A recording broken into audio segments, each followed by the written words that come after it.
Jusqu'à maintenant, on a vu beaucoup de choses et si vous venez d'arriver sur la chaîne, j'ai fait une playlist dans laquelle vous trouverez l'histoire depuis le début avant même que les Chevaliers Noirs n'arrivent dans le multivers. Aujourd'hui, nous allons voir comment vont les héros après avoir été capturés, comment va Batman après avoir été envoyé dans le multivers noir, mais surtout l'histoire de l'un des Batman, si ce n'est le Batman le plus terrifiant ayant existé. Je parle bien sûr du Batman qui rit. Bien le bonjour pirates, allons voir ensemble cette énorme blague du cosmos.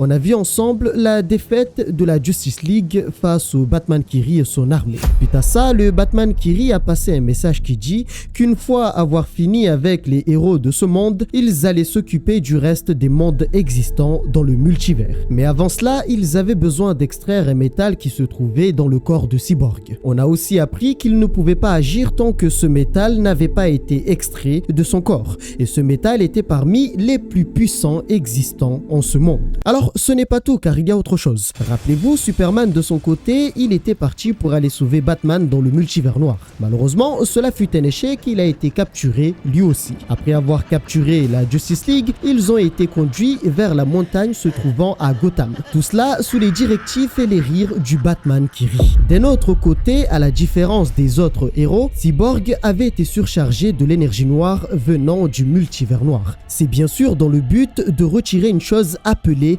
l'élément X qui se trouve à l'intérieur de lui. Sauf que pour obtenir l'élément X, ils font des choses à son corps, ce qui fait qu'il reçoit des contre-coups. Alors qu'il se faisait torturer, il pouvait voir des visions de lui qui subit de nombreuses défaites. Tout ça se produit en boucle et la conclusion c'est que quoi qu'ils fassent, ils ne peuvent pas gagner contre Barbatos. Il s'est donc persuadé que rassembler l'équipe était inutile, car au final ils allaient perdre. Alors qu'il sombrait, il a entendu une voix qui dit que depuis longtemps, ils sont connectés. Et d'après ce qu'il constate, il était prêt à accéder à sa véritable programmation. Mais dans cette situation, Cyborg ne comprenait pas ce que lui voulait la boîte mère. Car oui, c'est elle qui lui parlait et cette dernière se trouvait dans sa tête. La boîte mère informe à Cyborg qu'en elle se trouve l'élément X, le métal le plus pur et le plus brillant du cosmos. Et cette même boîte mère voulait que Cyborg fusionne avec elle. Ce métal se trouvant en elle venait du monde de la forge. Mais alors qu'est-ce que le monde de la forge? Le monde de la forge est en fait le royaume de la matière noire qui se trouve sous la création. C'est un endroit à partir duquel tous les mondes du multivers et du dark multivers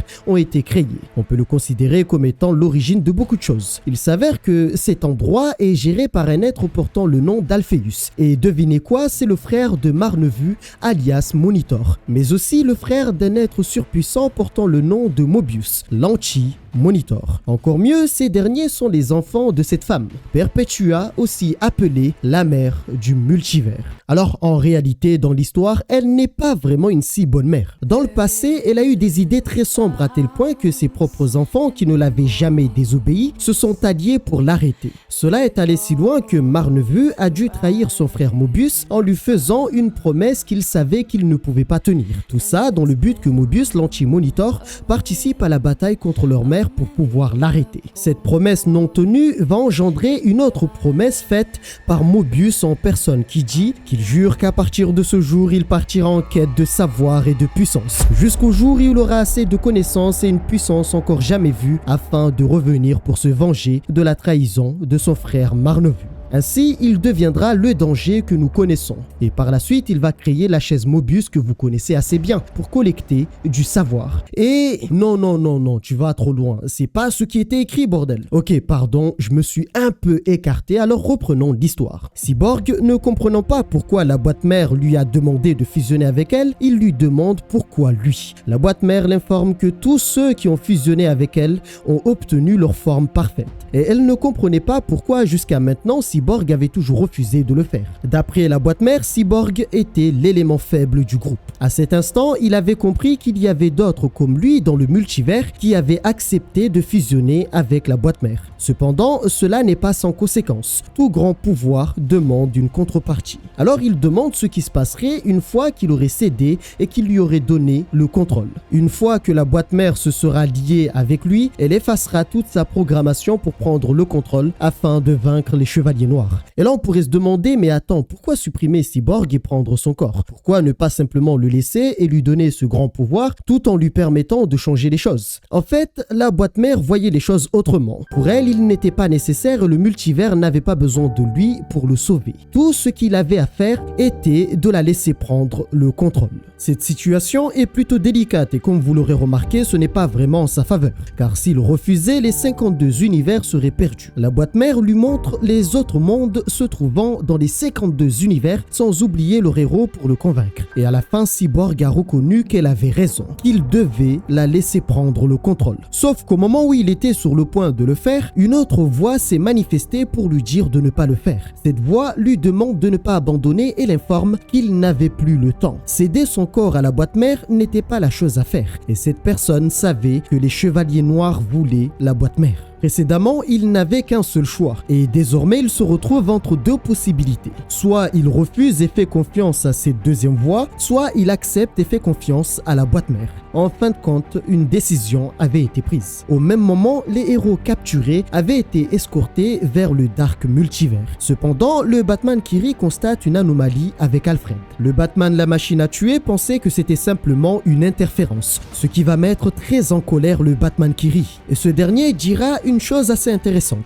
Ils auraient dû choisir le Batman fusionné avec Lex Luthor au lieu de lui. Suite à ça, Cyborg fera son apparition et lui fera savoir que cette interférence voulait dire qu'ils avaient fait une erreur. Et seulement une erreur allait leur coûter très cher. C'est là aussi qu'on apprendra sa décision. Il a refusé de laisser la boîte mère prendre le contrôle et a refusé de laisser le Batman Kiri lui prendre la boîte mère.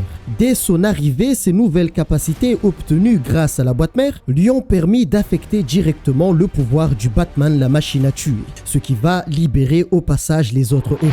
La machine à tuer avait compris que Cyborg avait utilisé sa connexion avec la boîte mère et l'élément X pour augmenter sa force avec l'énergie du multivers. Et le Batman Kiri ne comprenait absolument rien. Il avait découpé son corps en petits morceaux, alors il demande comment pouvait-il revenir. À la différence de tous les héros, Cyborg avait eu droit à la présence de tous les Batman pour l'arrêter. Et rappelez-vous, lorsque les Batman sont arrivés dans ce monde pour Cyborg, le Batman Kiri avait dit que Cyborg ne se rendait pas compte de ses capacités. Et il avait dit une phrase qui était assez intéressante. S'il s'en était rendu compte plus tôt, alors les choses se seraient passées autrement. À son arrivée, Cyborg a mis une chanson avec ses haut-parleurs. Une chanson qu'il mettait souvent quand il jouait au football et qu'il était sur le point de mener son équipe vers la victoire. Cependant, le Batman Kiri ne croyait pas en leur possible victoire, car dans chacun de leurs mondes qui existaient dans le multivers noir, il n'a suffi que d'un seul Batman pour vaincre toute la Justice League. Alors que pourrait-il faire face à 7 chevaliers noirs? Ce n'est pas tout, car l'instant qui a suivi, alors qu'ils affrontaient les Batman, Dr. Fate a ouvert un portail par lequel sortira les autres membres de l'équipe. Fate va demander à Cyborg d'organiser rapidement une fuite,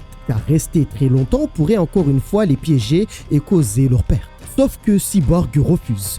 Dans ces lieux, il devait trouver une personne. Cette personne, c'était la fille de Trigon. Et là, je sais déjà ce que vous vous dites, surtout avec l'histoire que j'ai fait sur Trigon. Si la fille de Trigon s'est fait capturer, pourquoi son père Trigon, qui ne cesse de l'observer matin, midi et soir, n'est pas venu pour manifester sa colère? Me regarde pas comme ça, moi non plus, je sais pas. Mais alors, pourquoi Raven avait été séparé des Teen Titans? Eh bien, en réalité, il y avait une raison précise. Raven avait été capturée par le Batman Kiri, car elle possède des ténèbres très puissantes que le Batman Kiri convoite. Et pour rappel, son père Trigon l'aime justement à cause de ses pouvoirs. Je dis bien à cause et non grâce, car avoir l'amour de Trigon, c'est vraiment pas le meilleur truc, c'est un fardeau. Ses pouvoirs sont si sombres et si destructrices à tel point que, d'après Trigon, un jour ses pouvoirs pourraient lui permettre de régner sur tous les mondes. Et c'est une autre raison qui me pousse encore une fois de plus à demander, bordel, pourquoi il n'est pas venu? Au passage, il faut savoir que c'est Raven qui parlait à Cyborg et qui lui avait demandé de ne pas céder à la boîte mère, car céder ferait que sa conscience disparaîtrait et son cœur. Et c'est son cœur qui faisait la différence. En obtenant son amélioration grâce à la boîte mère, il avait compris ce qu'étaient les Batman venant du multivers noir. Le but de Barbatos était de les séparer, mais au lieu de cela, il les a rassemblés et maintenant, il peut utiliser le pouvoir du multivers pour les connecter. Pour commencer, il les a connectés à lui pour leur montrer ce qui a fait que ces Batman sont devenus des monstres. Ainsi, tous ont appris que les 7 Batman étaient en réalité constitués de peur et de regret. Ce sont tous des Bruce Wayne et Bruce Wayne, d'après lui, pouvaient être vaincus. La promesse que Barbatos leur a fait, c'est qu'ils retrouveraient leur monde en le suivant dans le multivers et s'ils l'aident à détruire le multivers. Voyant que la situation devenait compliquée, le Batman qui rit a appelé Barbatos leur maître. À chaque fois qu'il fait son apparition, il dit une phrase. Tous les chemins mènent aux ténèbres. À cet instant, les héros ont décidé de fuir car ils savaient que pour le moment, ils ne pouvaient pas battre Barbatos. Suite à ça, Barbatos a demandé au Batman qui rit. Ne lui avait-il pas promis avoir planifié tous les scénarios possibles? Alors comment pouvait-il expliquer la transformation de Cyborg qui fait intervenir un inconnu? Pour lui, il n'était pas si différent de la Justice League qu'il avait connue dans ce monde. Et tant qu'il garde les jeunes Titans et Task Force X captives, alors rien n'allait changer.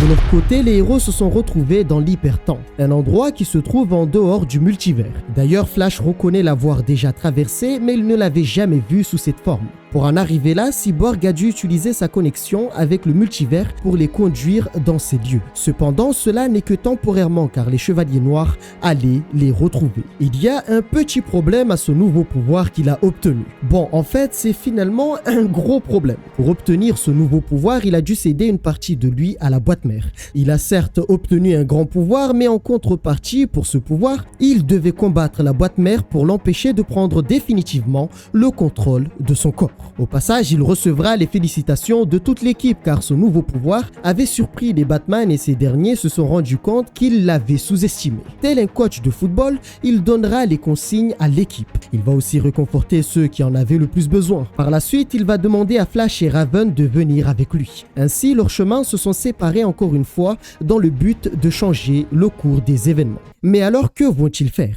Rappelez-vous, ils avaient chacun une direction. Une équipe devait se rendre dans les profondeurs de la mer, une autre au rocher de l'éternité. La troisième équipe devait se rendre dans l'espace profond. Et enfin, rappelez-vous, normalement, la quatrième équipe était composée de Superman, Flash et Steel. Sauf que Superman n'est plus là. Concernant cette quatrième équipe, elle sera composée de Cyborg, Raven et Flash. Concernant leur destination, on ne sait pas encore où ils vont. Hélas, il s'avère que tout ceci n'est qu'une manipulation gigantesque réalisée par le Batman qui rit, dans le but de leur donner de l'espoir et être le Batman dont ils avaient besoin pour continuer. Oui, vous avez compris, le Batman qui rit savait exactement tout ce qui allait se passer et il a fait exprès de les laisser partir. Et maintenant, sans le savoir, la Justice League répand à travers la galaxie les ténèbres et il finit en disant que tous les chemins mènent à Barbatos.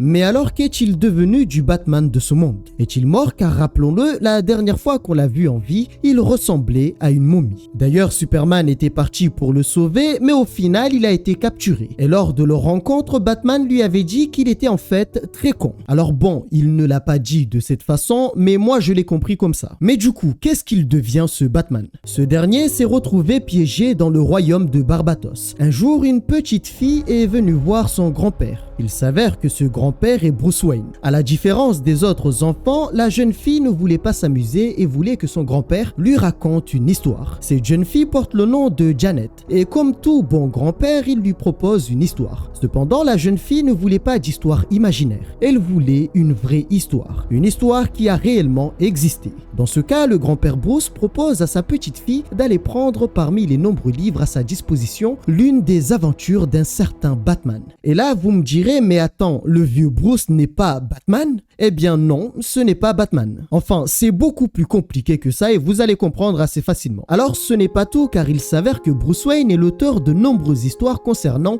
Batman. Et ce qui est intéressant, c'est qu'il dit à sa petite fille que chacune de ces histoires concernant l'homme chauve-souris était différente. Cependant, elles étaient bien réelles. Il a donc décidé de lui raconter l'histoire de l'affaire du syndicat. Seulement, en ouvrant le livre, il y avait un problème. Bruce ne se rappelait pas que l'histoire commençait de cette façon. Mais étrangement, sa petite fille confirme que l'histoire a toujours commencé de cette façon. Pensant qu'il était juste un peu fatigué, il s'excuse envers sa petite fille et décide de lui raconter 3 histoires sur 3 Batman différents que je ne partagerai pas car cela n'a pas une grande importance pour les prochains événements. À la fin de sa lecture, la petite fille lui a arraché le livre car elle avait remarqué que le vieux Bruce changeait l'histoire en pleine lecture. Pour elle, cela n'était pas juste. Cependant, le grand-père Bruce lui dit qu'elle devait sortir de là. Suite à ça, le visage de sa petite fille a complètement changé. elle s'est transformée en une bête et lui fit savoir qu'elle allait lui montrer une bonne fin d'histoire. Le vieil homme prit peur et s'est précipité pour s'armer afin de faire face à la menace et lui demande de se montrer.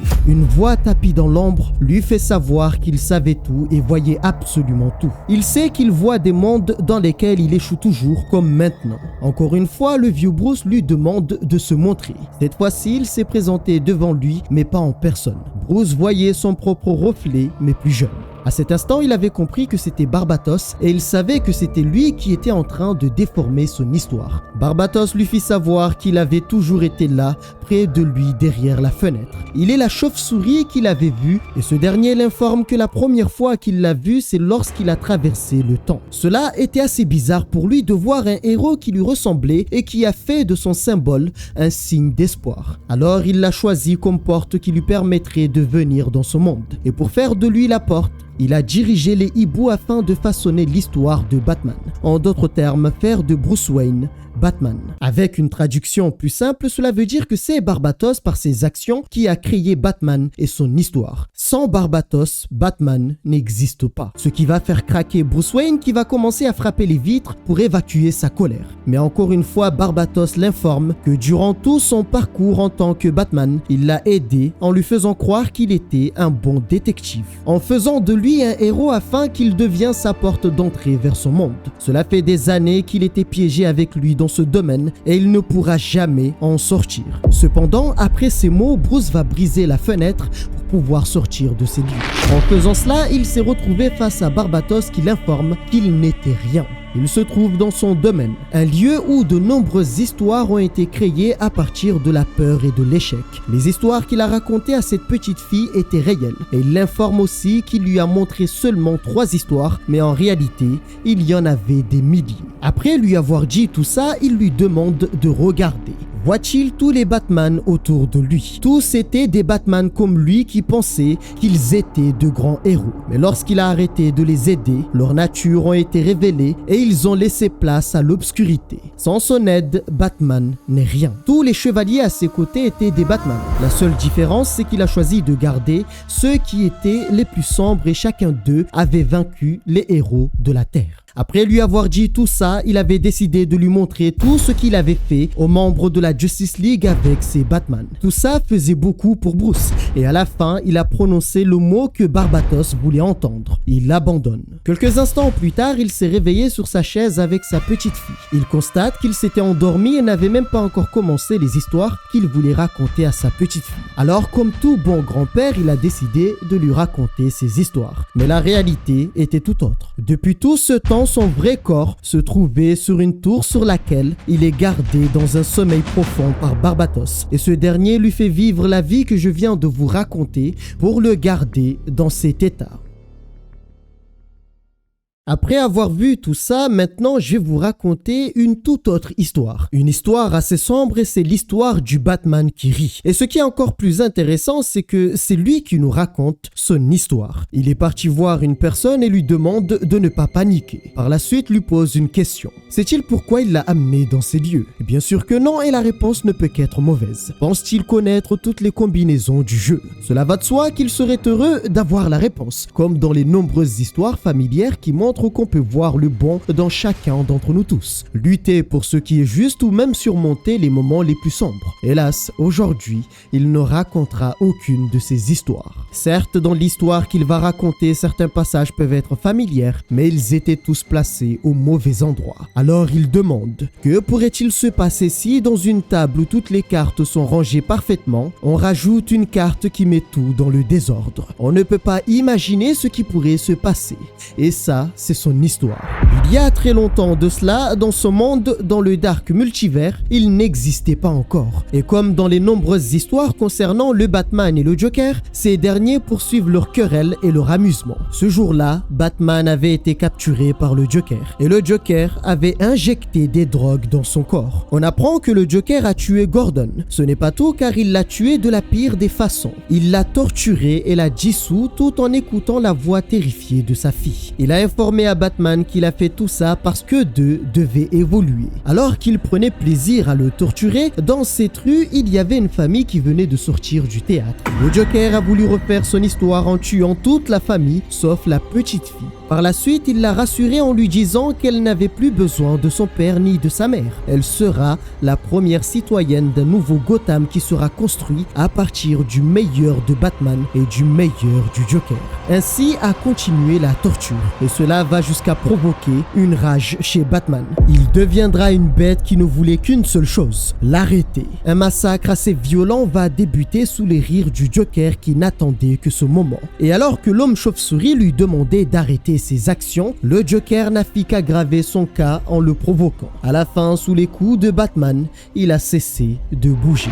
2 jours plus tard, Bruce a rencontré Superman et ce dernier lui a demandé s'il allait bien depuis la mort du Joker. Pour le moment, il se sentait bien, ce qui rassure Superman. À cet instant, ils avaient un autre problème à gérer. Les enfants que le Joker avait transformés en 2 sortes de Joker. Certes, Batman avait dit qu'il allait bien, mais les mots du Joker sont restés dans sa tête. Il avait dit qu'il voulait quelque chose de meilleur résultant de lui et Batman. Alors il a pris une décision concernant ses enfants. Il voulait les prendre en charge et ne pas les remettre au laboratoire Star à Metropolis. Mais dans tout ça, Superman avait remarqué quelque chose de bizarre avec lui. Et lorsqu'il lui demande ce qui ne va pas, ce dernier s'excuse, tout en faisant croire qu'il allait bien. 3 jours plus tard, un entraînement assez difficile avait été organisé pour la Bat Family. Ils affrontent des robots mais constatent que ça ne s'arrête pas. Le niveau de difficulté avait augmenté sans que Batman ne leur en parle. Alors Dick essaie de parler à Batman pour comprendre mais pas de réponse. À cet instant, il avait compris que quelque chose n'allait pas avec Bruce. Il va donc lui demander des explications.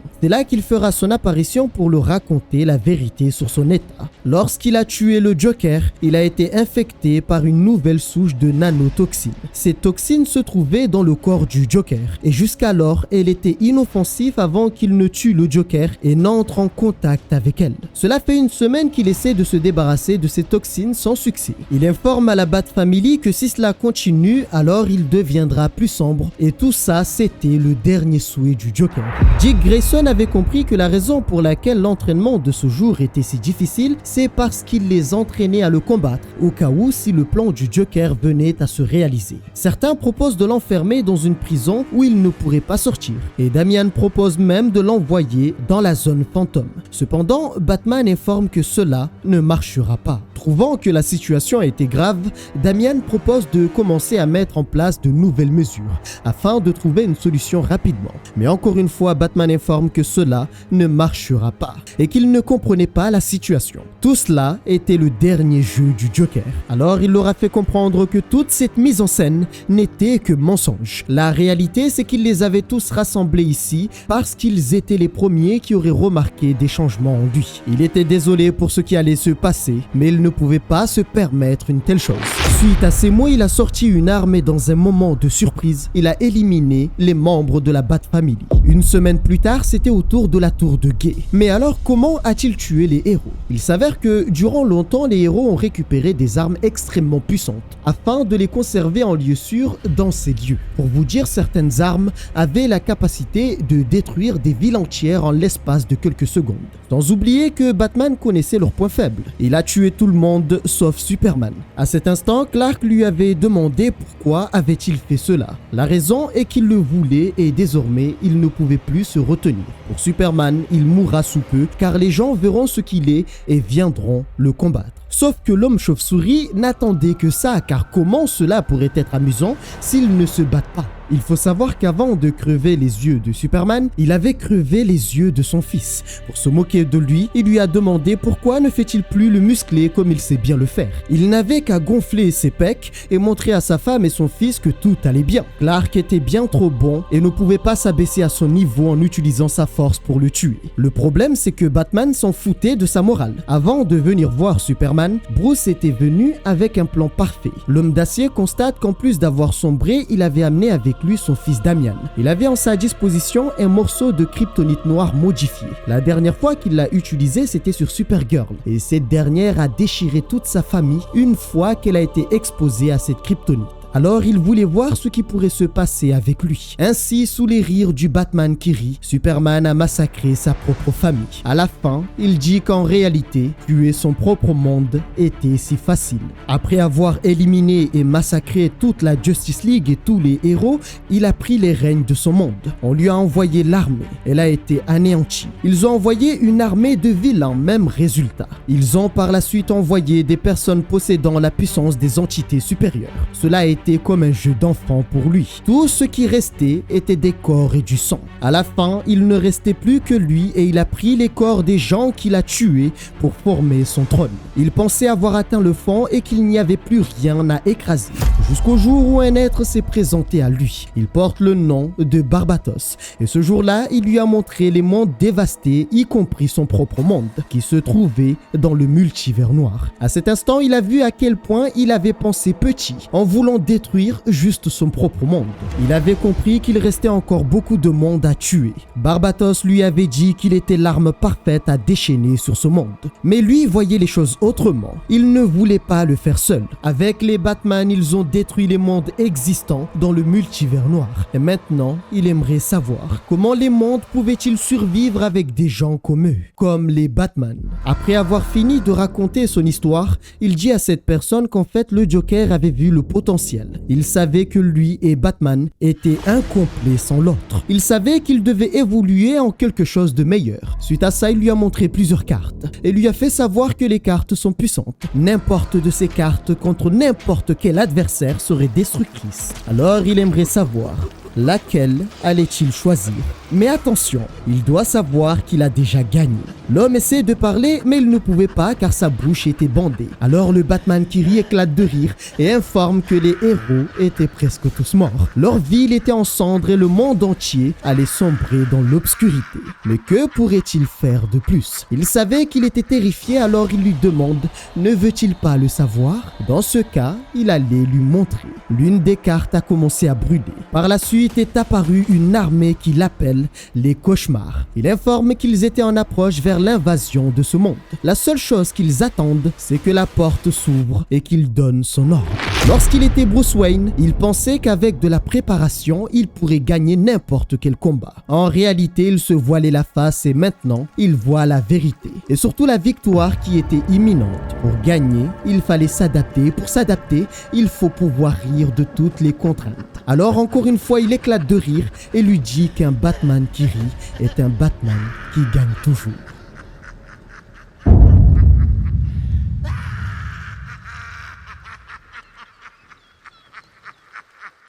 Voilà pirates, ça c'est l'histoire du Batman qui rit. Et jusqu'à maintenant, il faut reconnaître qu'on avance plutôt bien sur ces événements. Si vous êtes nouveau et que vous n'avez pas encore vu les précédents épisodes, encore une fois je le rappelle, j'ai fait une playlist dans laquelle vous retrouverez les précédents épisodes. Dans la semaine, je vais bien sûr vous partager la suite qui viendra conclure celle-ci. J'espère que l'histoire vous a plu et si c'est le cas, n'oubliez pas de vous abonner pour plus d'histoires. Prenez soin de vous et on se retrouve au prochain épisode.